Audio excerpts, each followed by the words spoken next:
नमस्कार, मी साटम कणकवली स्थानकावर उतरलो. पहिली रिक्षा, मग वडाप आणि थेट घर जाऊन गाठलं आणि मग गुडूप. थेट दुपारी 3 वाजता जाग आली. वार होता रविवार, तारीख होती 9 मार्च 2025. बघा, डाळापसरी तशी 8 मार्च 2025 रोजी सुरू झाली होती. डाळापसरी बद्दल एकंदरीत फॅक्ट आहेत ना, मी या पूर्ण सिरीज मध्ये तुम्हाला सांगणार आहे आणि एकंदरीत कॉन्सेप्ट सुद्धा एक्सप्लेन करणार आहे. एकाच वेळेला सर्व गोष्टी सांगितल्या तर तुम्ही सुद्धा कन्फ्युज व्हा. सोप्या भाषेत सांगायचं झालं तर उत्तर कोकणातील होळीमधील पालखीची परंपरा तुम्हाला माहिती असेल. त्याच प्रकारे दक्षिण कोकणामध्ये खामकाठी किंवा डाळापसरीची पद्धत आहे. दोन्ही गोष्टी खूप जास्त सारख्या आहेत, पण त्याच वेळेला खूप जास्त वेगळ्या सुद्धा आहेत. त्यामुळे दोन्ही मधला फरक सुद्धा येणाऱ्या व्हिडिओमध्ये तुम्हाला कळेल. तर अशा मळलेल्या मातीच्या वर्षानुवर्ष वापरात असलेल्या देवाच्या वाटेने मी आणि माझे शिलेदार निघालो डाळाप स्वारीमध्ये सामील व्हायला.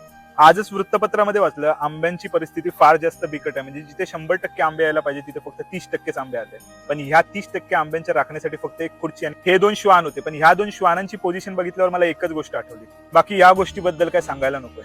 आणि ह्या गोष्टीच्या बॅलन्स करिता हा व्हिडिओ. बाकी जाता जाता आपल्या सिरीज बद्दल थोडंसं सांगतो. ही जी सिरीज आहे ना, त्या सिरीजचं नाव आहे गावराहाटी.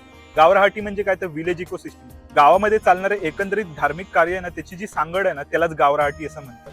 ती आहे ना 12 अलुतेदार आणि बलुतेदार यांच्यावर आधारित आहे आणि एकंदरीत मौखिक परंपरा आहे. म्हणजे ह्या बाबतीत कुठेही लिहिलेलं नाहीये. काही लोकांनी पीएचडी केलेली आहे ह्या गोष्टीवर, पण खूप जास्त अल्प प्रमाणावर माहिती आहे. त्याचमुळे मी ही सिरीज सुरू केलेली आहे, ज्यामधनं मी या गोष्टींचं डॉक्युमेंटेशन करणार आहे. आणि त्यामधला पहिला चॅप्टर आहे तो म्हणजे डाळाप स्वारी. बाकी स्टोरी टू बी कंटिन्यूड आणि हर हर महादेव.